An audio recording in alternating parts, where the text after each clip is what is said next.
ನಮಸ್ಕಾರ ಅಶ್ವವೇಗ ನ್ಯೂಸ್ಗೆ ಸ್ವಾಗತ. ನಾನು ಸಚಿನ್ ಹಿಮ್ಮಕ್ಕಿ. ರಾಜ್ಯ ಬಿಜೆಪಿಯಲ್ಲಿ ವಿಜಯೇಂದ್ರ ಮತ್ತು ಯತ್ನಾಳ್ ಟೀಮ್ ಫೈಟ್ ಜೋರಾಗ್ತಾ ಇದೆ.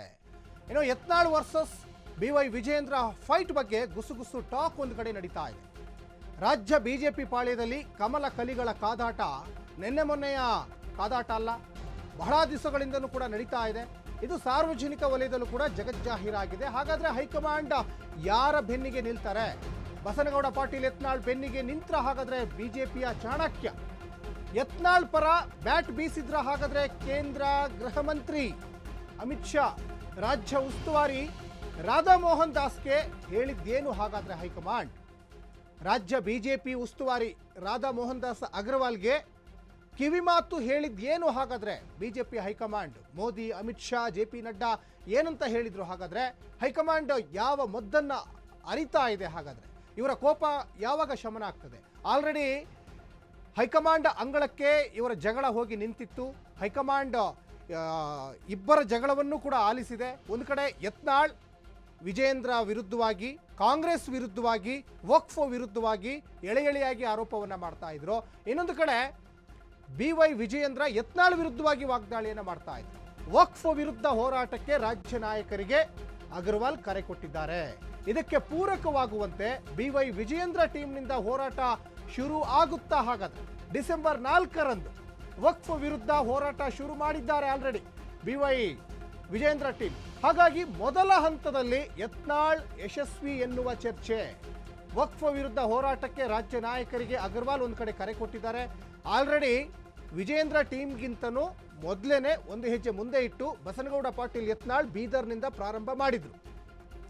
ಬೀದರ್ನಿಂದ ವಕ್ಫ್ ವಿರುದ್ಧ ಹೋರಾಟಕ್ಕೆ ಯತ್ನಾಳ್ ಏನು ಶುರು ಮಾಡಿದ್ರಲ್ಲ, ಒಂದು ದೊಡ್ಡ ಆಂದೋಲನ ಮಾಡ್ತೀನಿ, ಅಭಿಯಾನ ಮಾಡ್ತೀನಿ, ರೈತರನ್ನ ನಾನು ಸಂಪರ್ಕ ಮಾಡ್ತೀನಿ, ರೈತರಿಗಾಗಿರುವ ಅನ್ಯಾಯವನ್ನ ಕೇಂದ್ರ ಸರ್ಕಾರದ ಗಮನಕ್ಕೆ ನಾನು ತಗೊಂಡು ಹೋಗ್ತೀನಿ ಅಂತ ಯತ್ನಾಳ್ ಆಲ್ರೆಡಿ ಬೀದರ್ನಿಂದ ಶುರು ಮಾಡಿದ್ರು. ಆ ಯತ್ನಾಳ್ ಟೀಮ್ನಲ್ಲಿ ಬಹಳ ಮುಖ್ಯವಾಗಿ ರಮೇಶ್ ಜಾರಕಿಹೊಳಿ ಅವರಿದ್ರು, ಅರವಿಂದ ಲಿಂಬಾವಳಿ ಅವರಿದ್ರು, ಕುಮಾರ್ ಬಂಗಾರಪ್ಪ ಇದ್ರು. ಹೀಗೆ ಸಾಕಷ್ಟು ಜನ ಬಿಜೆಪಿಯ ಘಟಾನುಘಟಿ ಲೀಡರ್ಗಳು ಯತ್ನಾಳ್ಗೆ ಸಾಥ್ ಕೊಟ್ಟಿದ್ರು. ದೃಶ್ಯಾವಳಿಯಲ್ಲಿ ಗಮನಿಸ್ತಾ ಇದ್ದಾರೆ ನೋಡಿ. ಅಲ್ಲಿ ಕುಮಾರ್ ಬಂಗಾರಪ್ಪ ಇರ್ಬೋದು, ಯತ್ನಾಳ್ ಇರ್ಬೋದು, ರಮೇಶ್ ಜಾರಕಿಹೊಳಿ ಇರ್ಬೋದು, ಸಾಕಷ್ಟು ಜನ ಅವ್ರದ್ದೊಂದು ಟೀಮ್. ಆದರೆ ಇನ್ನು ಈ ಕಡೆ ಪ್ರೀತಮ್ ಗೌಡ, ಮತ್ತೊಂದು ಕಡೆ BY ವಿಜಯೇಂದ್ರ, ರೇಣುಕಾಚಾರ್ಯ ಇವ್ರದೊಂದು ಟೀಮ್. ಬಿಜೆಪಿ ಪಾಳ್ಯದಲ್ಲಿ ಎರಡು ಟೀಮ್ ಆಗಿ ಈಗ ಒಂದು ದೊಡ್ಡ ಹೋರಾಟಕ್ಕೆ ಮುಂದಾಗ್ತಾ ಇದ್ದಾರೆ. ಇಬ್ಬರ ಗುರಿನೂ ಒಂದೇ, ಇಬ್ಬರ ಉದ್ದೇಶ ಒಂದೇ, ಆದರೆ ಹೋಗ್ತಾ ಇರುವಂತಹ ದಾರಿ ಮಾತ್ರ ಬೇರೆ ಬೇರೆ.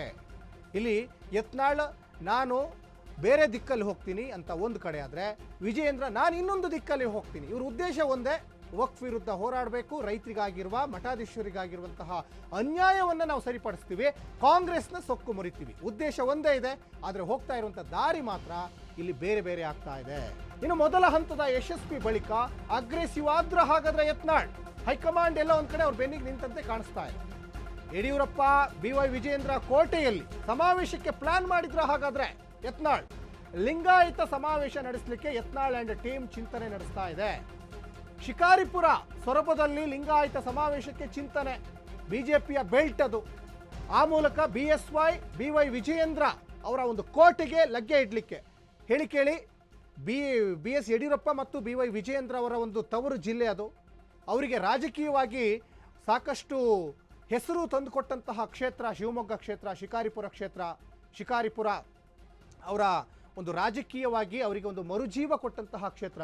ಯಡಿಯೂರಪ್ಪನವರಿಗಾದರೂ ಅಷ್ಟೇ, BY ರಾಘವೇಂದ್ರ ಮತ್ತು ವಿಜಯೇಂದ್ರ ಇವರಿಗೆ ಶಿಕಾರಿಪುರ ಮತ್ತು ಯಡಿಯೂರಪ್ಪ ಫ್ಯಾಮಿಲಿಗೆ ಒಂದು ಅವಿನಾಭಾವ ಸಂಬಂಧ ಇದೆ. ಆ ಕ್ಷೇತ್ರದ ಮತದಾರರ ಜೊತೆಗೆ ಒಂದು ಅವಿನಾಭಾವ ಸಂಬಂಧ ಇದೆ.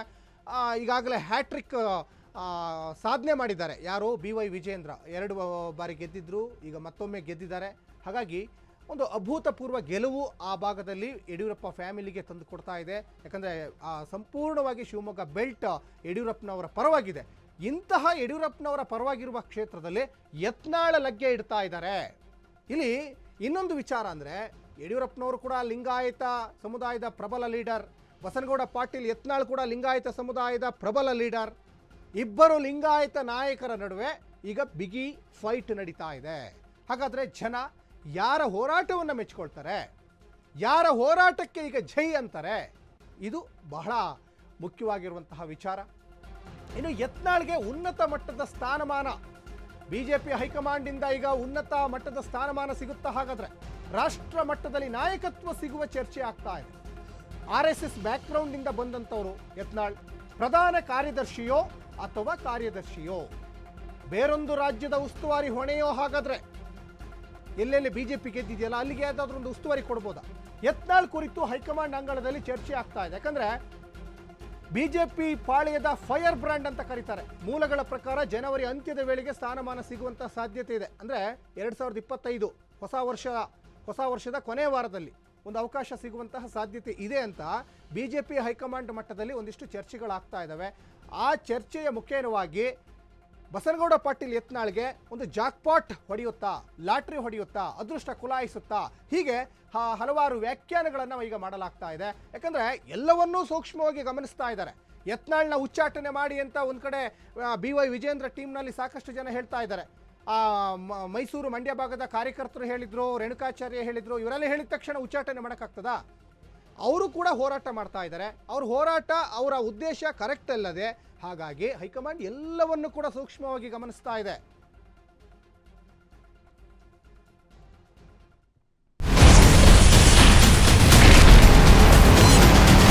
Ashwavega English News. Coming soon. Your channel, your voice, your trust.